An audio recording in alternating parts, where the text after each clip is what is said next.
Bonjour les étudiants de la première année du baccalauréat international option français, bac BIOF.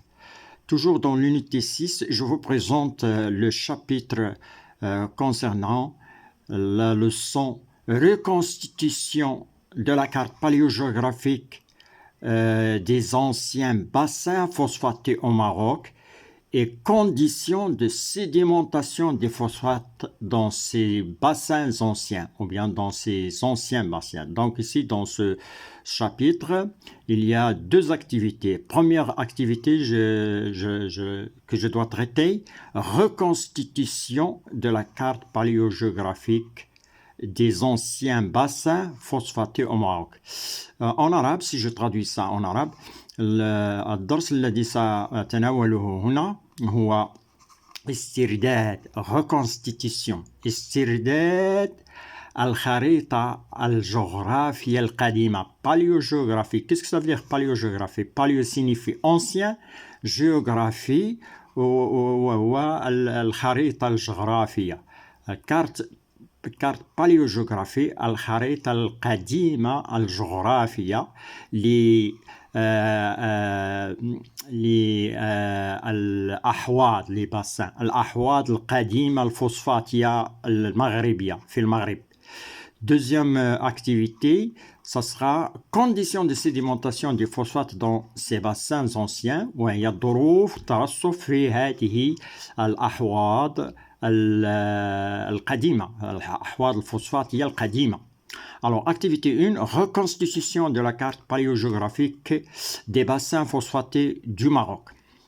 استرداد الخريطة الجغرافية القديمة للأحواض الفوسفاتية في المغرب.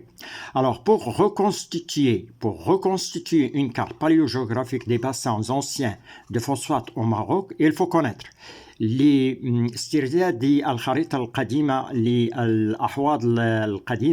للأحواض القديمة الفوسفاتية في المغرب يجب معرفته. Donc il faut connaître, qu'est-ce qu'on doit connaître? La localisation, les connaissances qu'on doit, ou bien les problèmes qu'on doit traiter, la localisation,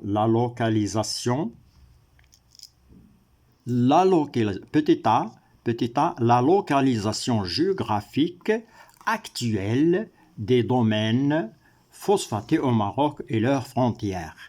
Alors, pour reconstituer cette carte paléogéographique, il faut connaître petit a, la localisation géographique actuelle des domaines phosphatés au Maroc et leurs frontières, توطين أو تموقع الجغرافي الحالي لمجالات الفوسفاتية في المغرب وحدودها والحدود les frontières. Alors, les types, aussi, il faut connaître les types de roches phosphatées. Les types de roches phosphatées et leurs faciès lithologiques et paléontologiques. يجب كذلك بعد معرفة تموقع هذه المجالات يجب تعريف أو معرفة أنواع الصخور الفوسفاتية وسحنتها الصخرية وسحنتها فاسيس الصخرية وسحنتها كذلك الاستحاتية paléontologique. La paléontologie, c'est une science qui étudie les fossiles. Il y a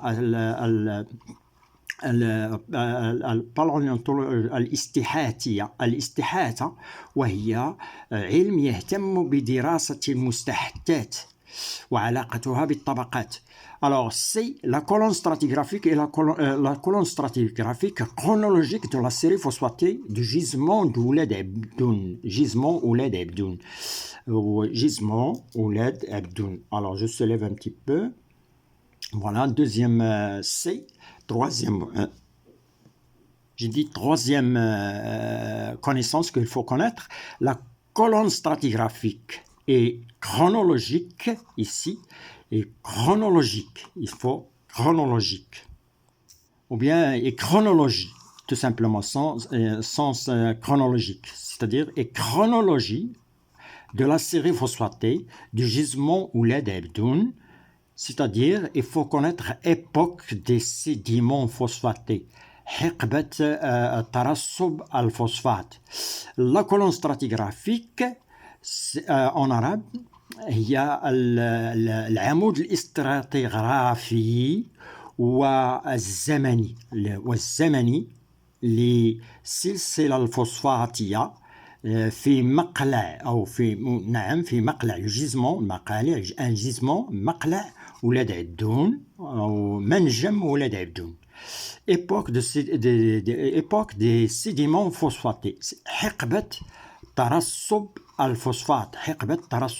Il faut connaître aussi cette époque dans laquelle il y a des dépôts sédimentaires. Donc, vous avez 3 connaissances à connaître: localisation et frontières des phosphates au Maroc, type de roches phosphatées et faciès lithologiques et paléontologiques, et la colonne stratigraphique et chronologie de la série phosphatée du gisement de Ouled Abdoun, ou bien d'un autre gisement. C'est la même chose. Les gisements ont été, les gisements ici, le dépôt a été dans la même, presque dans la même époque. C'est presque la même époque. Alors on passe maintenant à la première partie, à la localisation géographique actuelle des domaines phosphatés au Maroc et leurs frontières, voir la carte géographique du Maroc ci-dessous. Alors, localisation, تموضع أو تموقع أو توطين الأحواض الفوسفاتية في المغرب. Alors, la localisation, il y a 2 grandes localisations. Vous avez ici la localisation des bassins que l'on appelle une localisation nordique. التموقع والتموضع الشمالي. Une deuxième localisation, c'est le sud. Au sud du Maroc, dans le Sahara marocain, il y a un autre bassin ou bien un domaine de phosphate. Donc, si on analyse ces domaines, c'est-à-dire ces bassins, les bassins nordiques, ce sont le bassin de Msqala, Gantour ou Ouled Abdoun, et le bassin sud-est, le bassin sud qui est Oued Dahab, situé à Bograï. Donc, si je reviens sur les bassins nordiques du phosphate au Maroc, الأحواض الشمالية للفوسفات في المغرب, on va trouver premier bassin, on l'appelle bassin d'Ouled Abdoun. Bassin Ouled Abdoun, situé à Khribga. Bassin de Gantour, situé à la Youssoufia. Et bassin de Msqala, situé près de Chichawa, à peu près près de Marrakech lui aussi. Voilà les bassins. Et finalement, vous avez ainsi un bassin de Oued Dahab au Sahara marocain, à Bogra, comme je l'ai cité auparavant. Alors, la question, voilà, le bassin Oued Dahab à Bogra, voilà, les bassins, les différents bassins au Maroc, phosphatés au Maroc. Alors, la question qui se pose, voilà, trouver à partir de la carte les principaux domaines du phosphate du Maroc dans les bassins du nord et du sud. Les bassins du nord et du sud. Trouver les principaux domaines. Donc, les domaines, ce sont des bassins. Alors, les principaux domaines du phosphate du Maroc sont 4 grands bassins. Les bassins ici sont 4 grands bassins. Le premier bassin est appelé bassin d'Ouled Abdoun à Khribga, comme je l'ai déjà expliqué sur la carte. Bassin Gantour al-Youssoufia, bassin de Msqala à Chichawa, bassin, le 4e bassin, bassin Oued Dahab, bassin Oued Dahab à Bogra, au Sahara marocain. Voilà les bassins, leur situation et leurs frontières. Après les 4 bassins, on passe à la question des types de roches. La question B. On a fini pour la localisation des bassins au Maroc, sur la carte du Maroc, c'est-à-dire au Maroc. On passe maintenant les types de roches ou bien de roches phosphatées et leurs faciès lithologiques et paléontologiques, c'est-à-dire le deuxième problème. Premièrement, on va commencer par les types des roches avec un Y. Ici, il faut un Y, type de roche. Ici, type de roche, il faut un Y. Voilà les types de roches, c'est corrigé. Phosphaté, voir le document 2. Le document qui est le document 2, ci-dessous. Voilà le document 2. Le voilà. Alors, les types de roches, vous avez à peu près 4 types de roches. Vous avez ici sable phosphaté. Ici, sable phosphaté. Oolite, c'est une roche phosphatée. On va les expliquer. Et ici, vous avez un silex phosphaté contenant un fossile. Vous voyez ici, fossile dent de requin. Ici, calcaire phosphaté qui contient lui aussi des dents de requin, les mollusques, les foraminifères. Alors, si je traduis ça, sable ramel phosphaté contenant des dents de requin, les mollusques. أسنان القرش وبعض الحلزونات حلزونات بحرية هنا. أوليت وهي صخرة فوسفاتية تتكون من النوايو سيليسو وهو نواة سيليسية تحيط بها أغلفة فوسفاتية. صوان سيليسي فوسفاتي صوان فوسفاتي يحتوي على سنة قرش وهي مستحثات أسنان القرش. كالكير فوسفاتي وهو الكلس الفوسفاتي يحتوي على مستحثات أسنان القرش وبعض الحلزونات البحرية والفورامينيفير المنخربات وهي مستحثات صغيرة ومكونة من حجرات من عدة حجرات. On va les voir dans le document qui va venir. Alors, voilà les types de roches phosphatées trouvées dans les différents gisements phosphatés au Maroc. Alors, maintenant, on passe aux fossiles. Les fossiles documentent 2 types de roches phosphatées des bassins phosphatés du Maroc. On passe maintenant aux fossiles. Quelques fossiles du gisement phosphaté ou d'Ouledaïdoun à Afrika. Alors, ici, dents de requin, comme vous voyez ici, différentes dents, la denture des différents requins, de requins. Vous avez ici un squelette avec un squelette, il apparaît comme des vertèbres de Mosaurus bogei. C'est un reptile, de toute façon c'est un reptile. Un pseudaspidocéras, Pseudaspidocéras, c'est un mollusque. Vous voyez, c'est enroulé ici. C'est un mollusque حلزونات بحرية من نوع بحري. Et les foraminifères وهي المنخربات المتواجدة في المنخربات دي الصبل الفوسفاتي في البحر في الرمال الفوسفاتية. والمنخربات هي حلزونات ذات مكونة من حجرات عدة حجرات comme vous voyez ici عدة حجرات de différentes loges. Les foraminifères, ce sont des fossiles constitués de leur coquille, si vous voulez, ou bien leur test qui peut être calcaire et constitué des différentes loges de formes différentes. Alors, dégagez du document 2. La question qui se pose sur ces 2 documents, sur les fossiles et les roches phosphatées, dégagez du document 2 les différentes roches phosphatées trouvées dans le gisement de phosphate, ou bien le gisement de phosphate, ou bien le gisement phosphaté au Maroc.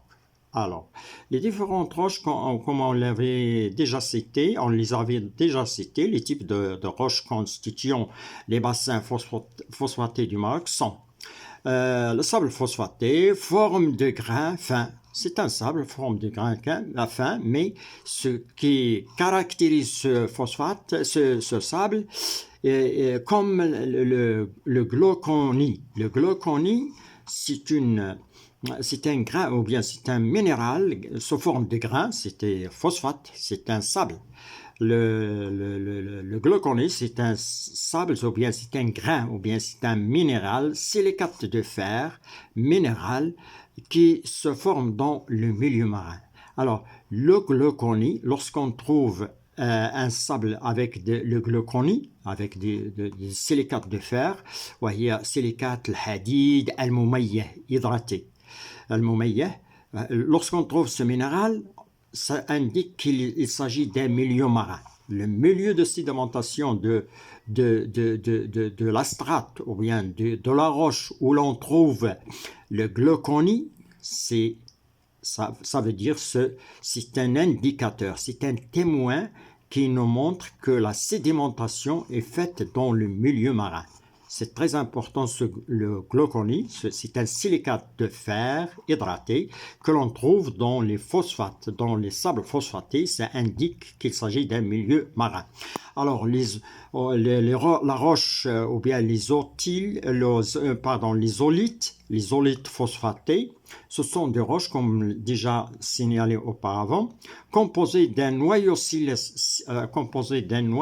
siliceux entouré par des enveloppes concentrées de phosphate. هي أوليتات الفوسفاتية وهي مكونة من نواة سيليسية محاطة بأغشية أو بأغلفة دائرية فوسفاتية. Le silex الصوان الفوسفاتي contient un faible taux de phosphate. يحتوي الصوان على كمية ضئيلة من الفوسفات. Calcaire phosphaté, le calcaire phosphaté, la figure D, il existe, présente dans tous les gisements de phosphate, dans tous les gisements du Maroc, se forme d'une roche compacte constituée de calcaire à ciment phosphaté, figure D, le phosphate tricalcique CA3, PO4. Bien. Alors الكلس الفوسفاتي وهو موجود في جميع المقالع الفوسفاتية بالمغرب ويتكون من الكلس الثلاثي الفوسفات. من كلس ثلاثي الفوسفات. On passe maintenant à la question B2, faciès lithologique, puisque on a parlé du faciès, il faut connaître le faciès lithologique et paléontologique. Voilà. Deuxième B2, faciès lithologique et paléontologique des roches phosphatées et définition du faciès lithologique et paléontologique. السحنة الصخرية والسحنة الاستحاثية للصخور الفوسفاتية وتعريف السحنة الصخرية والسحنة الاستحاثية paléontologique. السحنة الباléontologique سحنة استحاثية. Définition du faciès lithologique. Caractère d'une roche qui détermine le milieu de sédimentation. تعريف السحنة الصخرية وهي مجموعة وهي خصائص الصخرة التي تحدد وسط الترسب. Par exemple, le calcaire, c'est une roche qui nous témoigne, qui indique que le milieu de sa formation est marin. On a déjà vu dans les conditions de sédimentation marine dans le plateau continental, on a vu que il y a le calcaire qui se dépose dans le plateau continental de deux façons. Par précipitation du calcaire dissous dans l'eau de mer, ou bien par l'accumulation des tests calcaires. Vous pouvez se référer à la vidéo précédente. Bien, alors on passe maintenant après cette définition en arabe هي مجموعة الخصائص الصخرية التي تحدد وسط الترسب. On passe maintenant à la définition suivante, c'est-à-dire définition du faciès paléontologique. Faciès paléontologique وهو السحنة الاستحاثية, c'est l'ensemble des fossiles de faciès qui détermine le milieu sédimentaire, le milieu de sédimentation d'une roche ou d'une strate toujours. وهي مجموعة السحني مجموعة المستحثات les fossiles مجموعة المستحثات السحنية faciès les fossiles de faciès مجموعة المستحثات السحنية التي تحدد وسط ترسب صخرة معينة صخرة أو طبقة. Bien.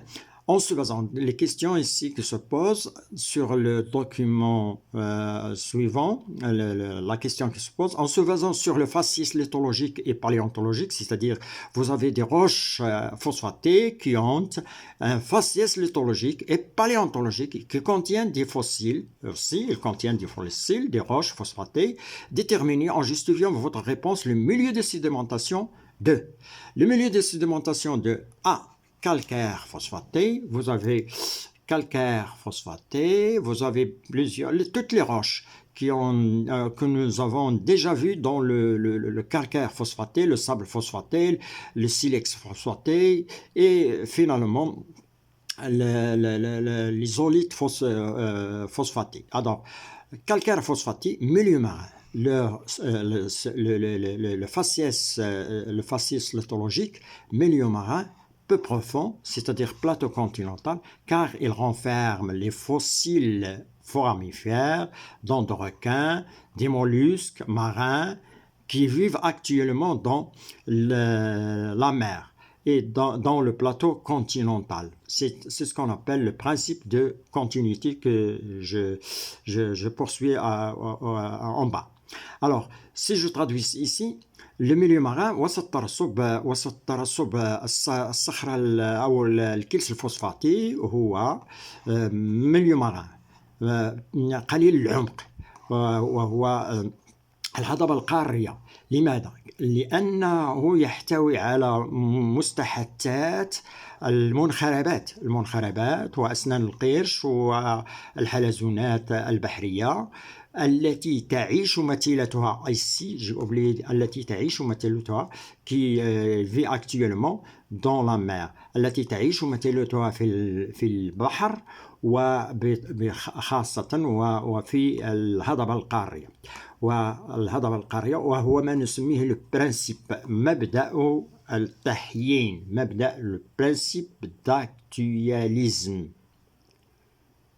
البرنسيب d'actualisme وهو مبدأ التحيين. بما أن هناك حيوانات هناك حيوانات تعيش حاليا وتشبه القرش هنا القرش يعيش حاليا في البحر دونك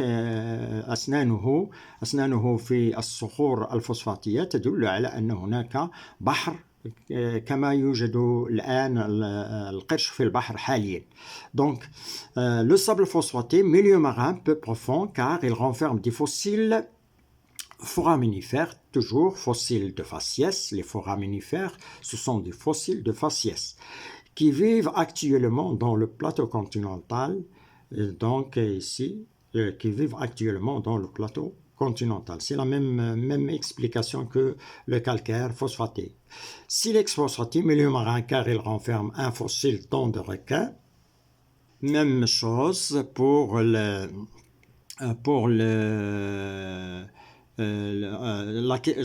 le silex phosphaté, c'est-à-dire il contient un fossile dent de requin, donc ça indique qu'il s'agit d'un milieu marin puisque le requin actuellement il vit dans la mer.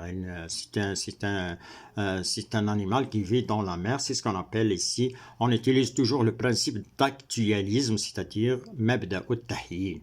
نقوم باسترداد أو الوسط نتعرف على الوسط القديم الوسط الترسب القديم انطلاقا من الوسط الترسب الحديث يعني بما أن القرش حديثا يعيش في البحر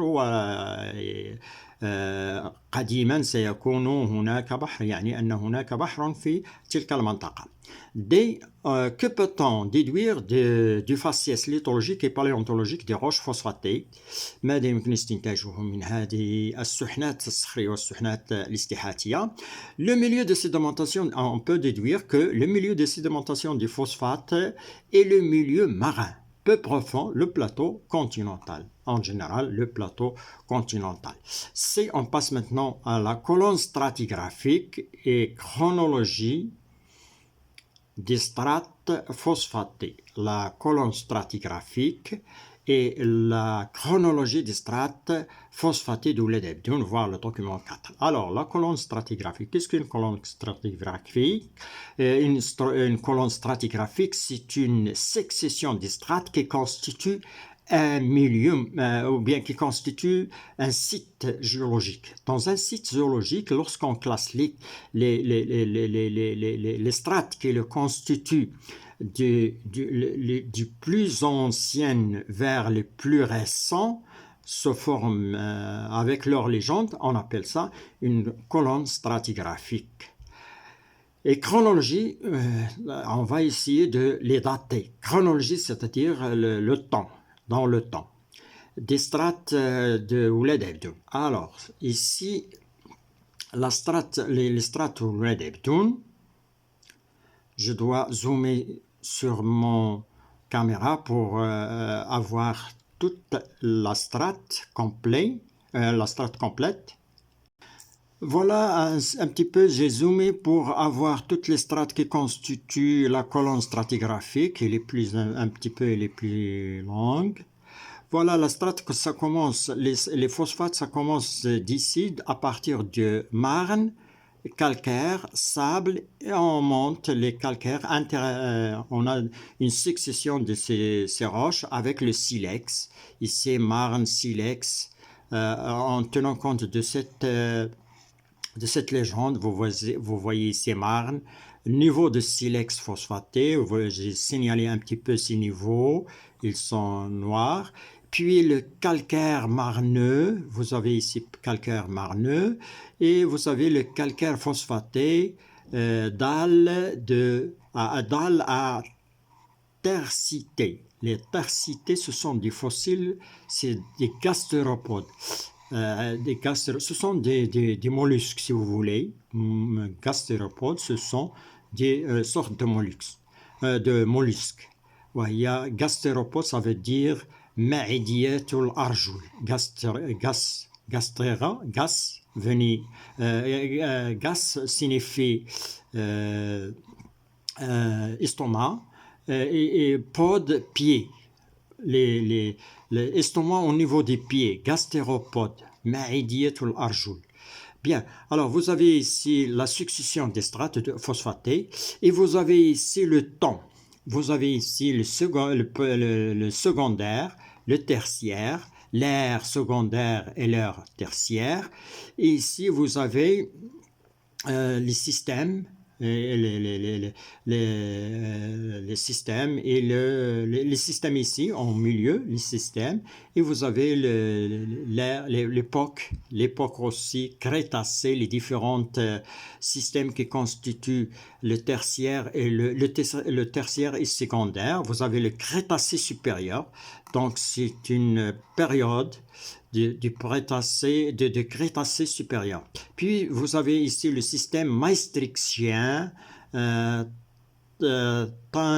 tannicien, le tannicien, épersien et lutétien. Donc ce sont des systèmes et ici du temps qui constitue le secondaire et le tertiaire.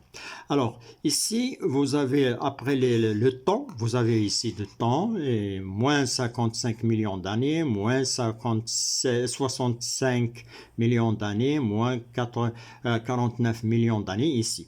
Alors les questions, de toute façon vous avez une succession des strates phosphatées et vous avez leur légende et vous avez le temps où ils se sont déposés avec certains, parfois il y a des fossiles. Bien, on a déjà vu ces fossiles dans le deuxième paragraphe, ou bien le paragraphe auparavant. Alors, les questions qui se sont posées ici, en utilisant les données de la colonne stratigraphique d'Ouled Ebdoun, déterminer l'intervalle chronologique de la sédimentation du phosphate marocain. باستعمالك العمود الاستراتيغرافي باستعمالك العمود الاستراتيغرافي الفوسفاتي لفوسفات ولاد عبدون حدد المجال مجال زمني لترسب الانترفال كرونولوجيك مجال الزمني لترسب الفوسفات في المغرب. المجال الزمني c'est à partir de le début de la sédimentation du phosphate au Maroc, c'est au niveau du maastrichtien المايستريختي وهو ينتمي إلى الحقبة الثانية. maastrichti ينتمي إلى الحقبة الثانية وهو الكريتاسي العلوي. نعني به الكريتاسي العلوي. من هنا d'ici ça commence les sédiments phosphatés. Ici, je viens le marne phosphaté. On commence par une marne phosphatée, suivie du calcaire phosphaté, suivi du sable, et ainsi de suite. On va vers le lutétien qui appartient au tertiaire. اللوتيسيان الذي ينتمي إلى الحقبة الثالث. Voilà un petit peu. La série phosphatée de la réponse à la question, la série phosphatée de Ouled Ebdoun débute du maastrichtien Crétacé supérieur par des dépôts phosphatés marneux, et se termine par se termine au lutétien. Il se termine au lutétien par une dalle à tercité. Une dalle à tercité, وهي ضالة. Une dalle, c'est-à-dire une strate à tercité, c'est-à-dire à une dalle, c'est-à-dire مجموعة من الصخور الكلسية التي نشاهدها, on l'appelle dalle à tercité, c'est-à-dire des sédiments calcaires. De toute façon, dalle à tercité, ça veut dire des sédiments calcaires qui renferment des fossiles appelés gastéropodes. Ce sont des fossiles, les gastéropodes. Les voilà, et on les a schématisés, ils sont en noir. Alors, décrivez B, la question B, décrivez le faciès des couches phosphatées. Le faciès, on a déjà décrit ce faciès dans le faciès lithologique et paléontologique des phosphates. Mais je dois le recommencer ici. Les couches de calcaire indiquent milieu marin peu profond sur le plateau continental. Le sable et marne phosphaté indiquent un milieu marin, plateau continental toujours. Toutes ces strates ont été déposées dans le plateau continental et on finira par deuxièmement réalisation. Après avoir, je dois revenir au zoom réel. Voilà, ici je suis revenu au zoom réel. Réalisation, ici c'est une synthèse.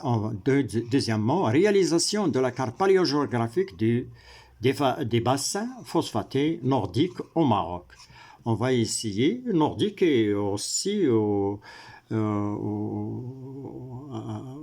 sud. Il ne faut pas oublier le sud. Mais on va se référer un petit peu au phosphate, au bassin nordique du Maroc, puis à la réalisation proprement dite de la carte paléogéographique.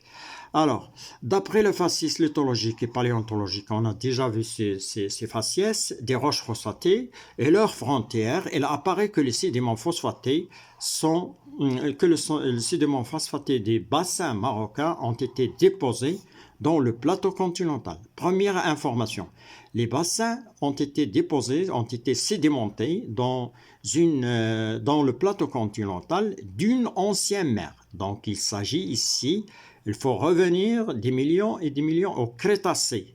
Ils se sont déposés dans le plateau continental d'une ancienne mer. On parle d'une ancienne mer qui a avancé sur le continent. Sur le continent, c'est-à-dire qu'il y a une transgression. Alors, lorsqu'on dit que les phosphates au Maroc ont été autrefois, dans les anciennes époques, ils étaient déposés dans le plateau continental, في الهضبة القارية, les بحرين قديم d'une ancienne mer qui a avancé sur le continent, التي تقدم على القارة أو على القارة، نعم، الذي تقدم على القارة أو على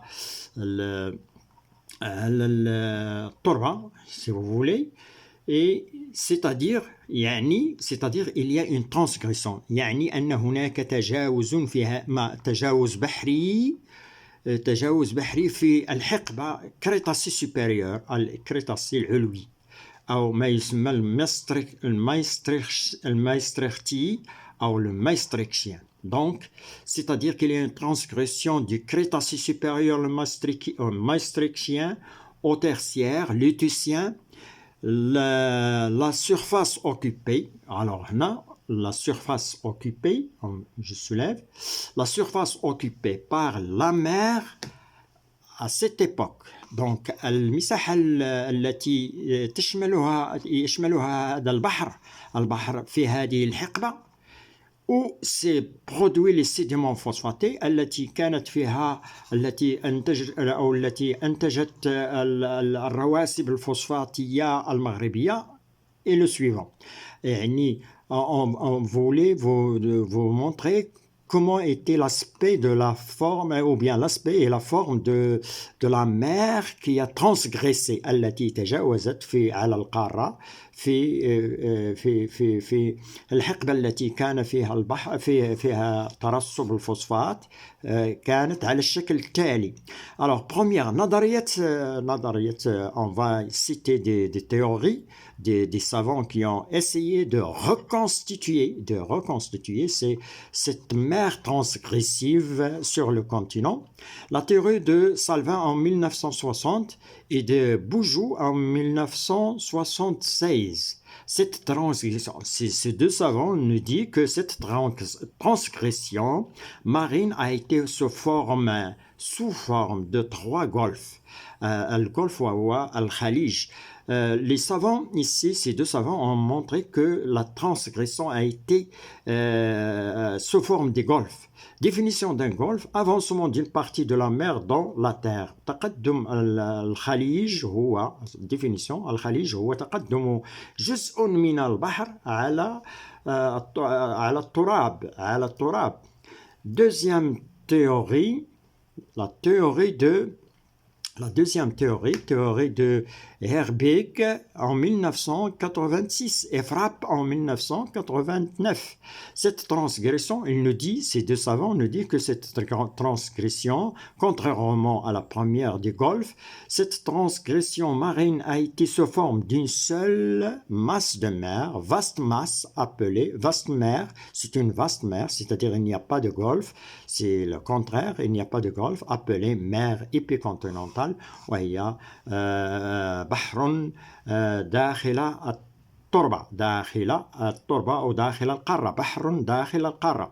Alors voilà les deux théories, la théorie de Frapp et de Herbig, qui nous dit que la transgression à l'époque où il y a les sédiments phosphatés au Maroc était sous cette forme. C'est une mer épicontinentale. La théorie de Boujou nous montre que non, contrairement, il nous dit que peut-être la mer a été sous forme des golfes. Premier golfe, c'est le golfe de bassin de Gantour et de bassin de Ouled Abdoun. Deuxième golfe, le bassin de Sawira, le golfe de Sawira, pardon, qui va nous donner les dépôts de phosphate de Msqala et de Msqala. Et finalement, il y a un golfe ici d'Agadir, le troisième golfe d'Agadir.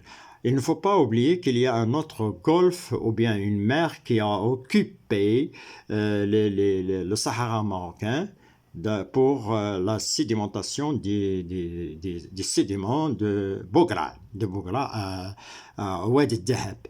Alors, voilà les deux théories expliquant la transgression, comment il a été la géologie, l'ancienne carte géologique a été soit sous forme de golfe ou bien soit sous forme d'une mer épicontinentale. Et toutes ces théories sont justes, on doit les accepter. Ils sont justes. Vous voyez ici les limites du littoral actuel. Actuellement, la mer était ici. Et les limites du littoral ancien. Les littoraux anciens en cas d'une mer épicontinentale, ça sera comme ça. Et ça sera les dépôts de phosphate vont se déposer dans ces places où ils existent actuellement. Ça veut dire que ces places ou bien ces endroits étaient sous forme du plateau continental qui vont favoriser le dépôt des phosphates. Même chose ici, même explication, les golfs étaient dans cette forme, c'est une transgression avec des golfs, et les places où existe actuellement le phosphate sont des plateaux continentaux de ces golfs. De ces golfs. Et là où il n'y a pas de dépôt, ça veut dire qu'il n'y a pas de plateau, ça veut dire que les conditions ne sont pas favorables. Et merci d'avoir suivi cette vidéo. On se retrouve dans la prochaine vidéo qui sera les conditions de sédimentation du phosphate dans les bassins phosphatés. Merci d'avoir suivi, c'est la fin de cette vidéo, merci de l'avoir suivi.